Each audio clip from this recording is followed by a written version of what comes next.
तो की स्वप्नाने कुठला कार्यकर्ता मोठा केला सांगा?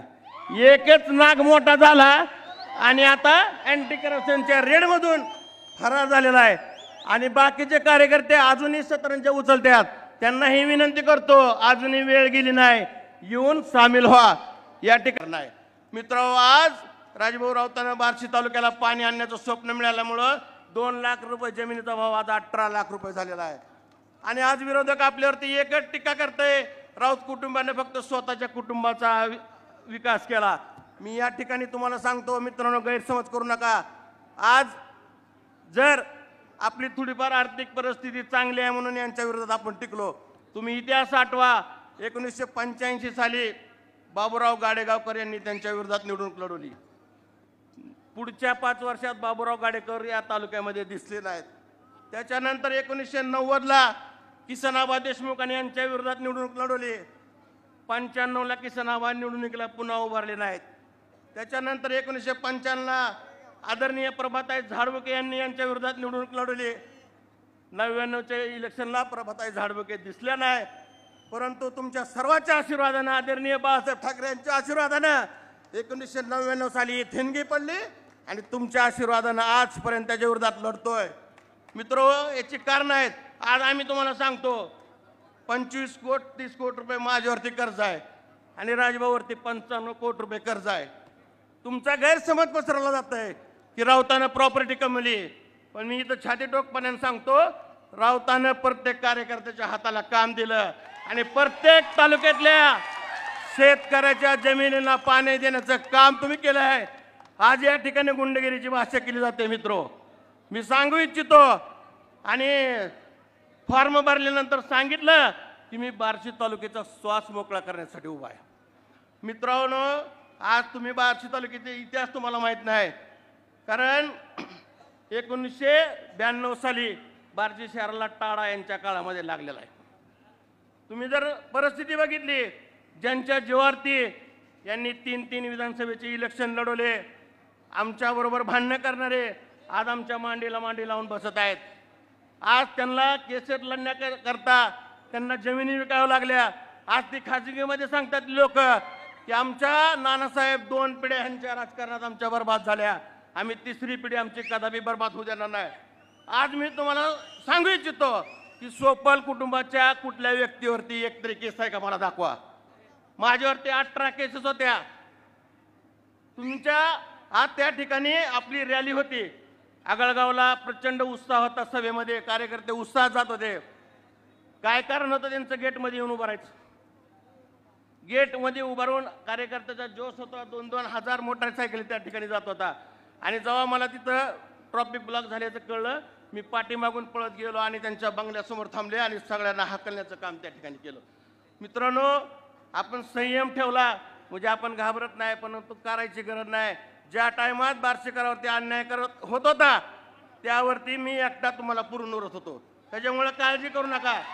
काल सुद्धा आम्ही शांततेमध्ये तळेवाडी परिसरामध्ये रॅली चालू होती आणि त्या ठिकाणी त्या महिला बघितल्या, तळेवाडीतल्या महिलांना त्या ठिकाणी काही आपल्यातनंच गेलेले विघ्न संतोषी लोक त्या महिलांना सांगितलं होतं की तुमची घरं राजभाऊ राऊत काढणार आहेत तळ्याचं शुचीकरण करण्यासाठी.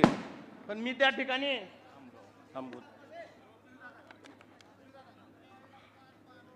त्या तळेवाडी या ठिकाणी आम्ही रात्री गेलो आणि आमची रॅली संपल्यानंतर त्या महिला भगिनींना मी सांगत होतो, राजभाऊ राऊतांनी घरं बांधून देण्याचं काम केलेलं आहे, कुणाचं छत काढण्याचं काम आयुष्यामध्ये राऊताकडनं होणार नाही. आज मी या ठिकाणी 2004ला राऊतचाळीमध्ये 94 घरं बांधून दिली आणि त्या घरकुलासाठी सर्व आमच्या राऊत कुटुंबांनी मोफत जमीन त्या ठिकल्या गोरगरीब जनतेला दिलेल्या आहे. आम्ही घरं बसवणारी माणसं आहोत, घरं तोडणारी बिलकुल नाहीत.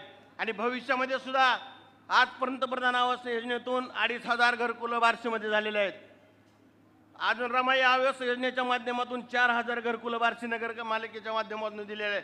आज तुम्ही जर बघितलं, परांडा रस्ता बघा, मशानभूमीकडे जाणारा रस्ता बघा, उपळा रस्ता बघा, आज बार्शी कुर्डवाडी रस्ता सुद्धा येणाऱ्या 1.5 वर्षामध्ये टकाटक होणार आहे. विकास कामाच्या बाबतीमध्ये तुम्ही काळजी करू नका.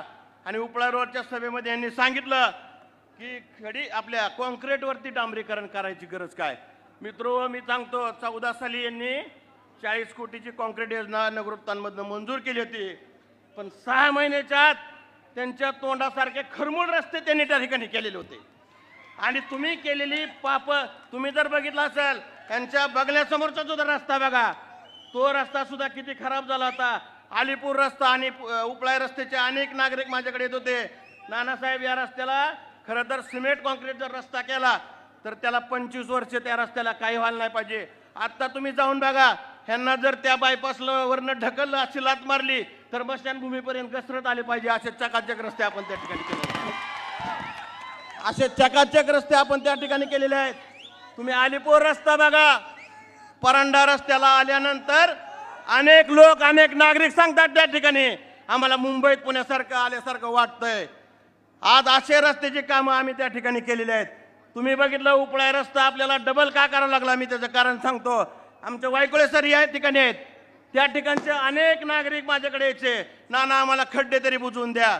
परंतु यांनी केलेली पाप बुजण्याचं काम खऱ्या अर्थानं आम्ही त्याच्यावरती डांबरीकरण करून केलेलं आहे.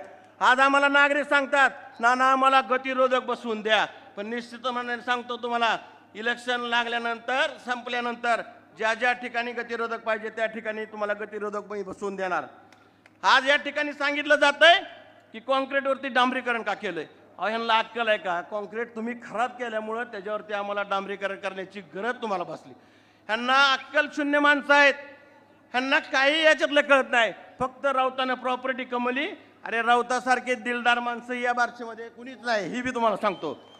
आज या ठिकाणी बार्शी शहरामध्ये अनेक मंडळ आहेत, अनेक सामाजिक संस्था आहेत. राजभाऊ राऊताच्या ऑफिसवरनं एकही मंडळ आणि एकही सामाजिक कार्यकर्ता रिकाम्या हाताने गेलेला नाही. फक्त इलेक्शन आल्यानंतर कुठंतरी तुम्ही 2-5 हजार वर्गणी देता आणि कार्यकर्त्यांना खुश करता, परंतु 1999 पासून आजपर्यंत एकाही सामाजिक मंडळाला आणि एकाही कार्यकर्त्याला, आज जर कुणी दवाखान्यात ॲडमिट असेल, त्याची परिस्थिती नसेल, राऊत कुटुंब स्वतःच्या खिशातनं पैसे देतं आणि त्याची बिलं भरतो. तुमच्यासारखं हेल्मेट लुटून खाणारी औलाद आमची नाही. आज हेल्मेट हॉस्पिटल का बंद पडलं? कॅन्सरची का अवस्था आहे?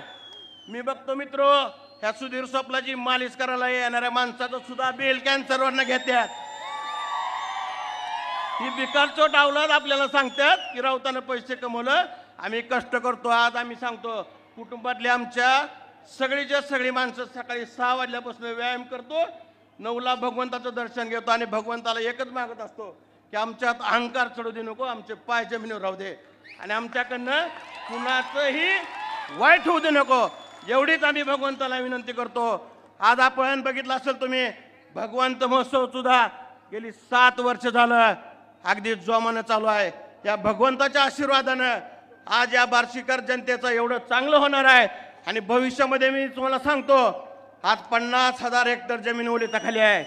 राजभाऊचं स्वप्न आहे की माझ्या तालुक्यातील शेतकरी बारामतीसारखा श्रीमंत झाला पाहिजे आणि या तालुक्यातली कुटुंब राजभाऊ राऊताला श्रीमंत करायचे. मित्रो, आज आपण थोडीफार आर्थिक परिस्थिती बँकेच्या कर्जातनं हे ती करून आम्ही बनवली, मान्य आहे. जर आर्थिक परिस्थिती चांगली नसली तर ह्यांच्या विरोधात राजकारणात कुणीही टिकलं नसतं. ही बार्शीकरांचा इतिहास आहे, बार्शीला माहीत आहे ह्यांनी कसे कसे विरोधकाच्या मुंड्या मुरगळ्या आणि घरी बसवलं.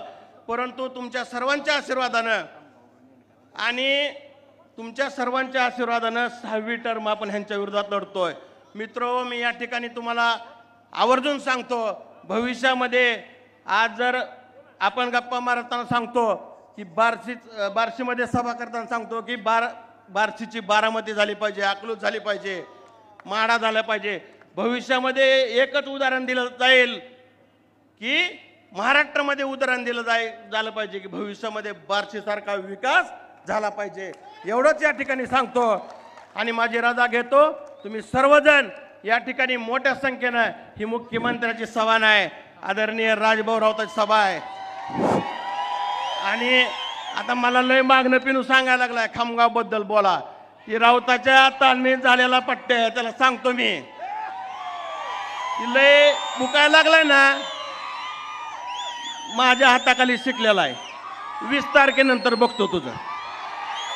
तू खामगावमध्ये भांडणं झाल्यानंतर एक महिना राऊत चाळीत आश्रयाला होता, हे विसरू नको. तुला सभापती करायच्या अगोदर तुझ्या चुलत्यानं आत्महत्या करून खिशात चिठ्ठी लिहिलेली आहे, तुला त्याच्यातनं वाचलेलं आहे. बाळ, तू नाद करू नको राऊत आता.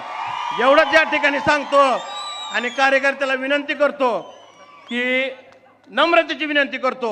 2014 तुम्ही आठवा, इलेक्शनच्या दिवशी 1 मिनिट, इलेक्शनच्या आधी मी सर्वांना विनंती करतो, काही झालं तरी आपली बूथ सोडायची नाही, ही नम्रतेची विनंती करतो.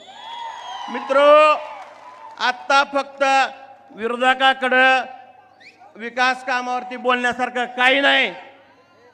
ते विकास कामावरती बोलत नाहीत, फक्त त्यांच्याकडं अफवा, आपली बदनामी आणि आपल्या कार्यकर्त्याला संभ्रम. फक्त मी त्यांच्या कार्यकर्त्याला एकच सांगू इच्छितो की स्वप्नानं कुठला कार्यकर्ता मोठा केला सांगा. एकच नाग मोठा झाला आणि आता अँटी करप्शनच्या रेडमधून फरार झालेला आहे. आणि बाकीचे कार्यकर्ते अजूनही सतरंजा उचलतात. त्यांनाही विनंती करतो, अजूनही वेळ गेली नाही, येऊन सामील व्हा. या ठिकाणी परत एकदा मी कार्यकर्त्याला विनंती करतो की 2014चा किस्सा आठवा, की ऐका, ती आपल्या कुठंतरी कॉम्प्युटरवर कोणतरी कुटाणा करतंय आणि ही अफवा पसरली आणि सगळी लोक त्या कॉम्प्युटरवाल्याला मारत सुटली. मी तुम्हाला नम्रतेची हात जोडून विनंती करतो की इलेक्शनच्या दिवशी आपण इलेक्शन जिंकलेलं आहे. ह्या सभेवरच सांगतो की आपण इलेक्शन 15 ते 20 हजारानं जिंकलेलं आहे. मित्रो, तुमचा जोश बघितलेला आहे. जसा धनुष्यबाण हातात आला, तुमचा जोश हा 20 तारखेच्या 6 वाजेपर्यंत असाच ठेवा. आणि कितीही अफवा पसरवल्या तरी आपली बूथ सोडायची नाहीत, एवढीच विनंती करतो. आणि तुम्ही सर्वजण या ठिकाणी मोठ्या संख्येने उपस्थित राहिला त्याबद्दल तुमचे मनपूर्वक आभार मानतो आणि थांबतो.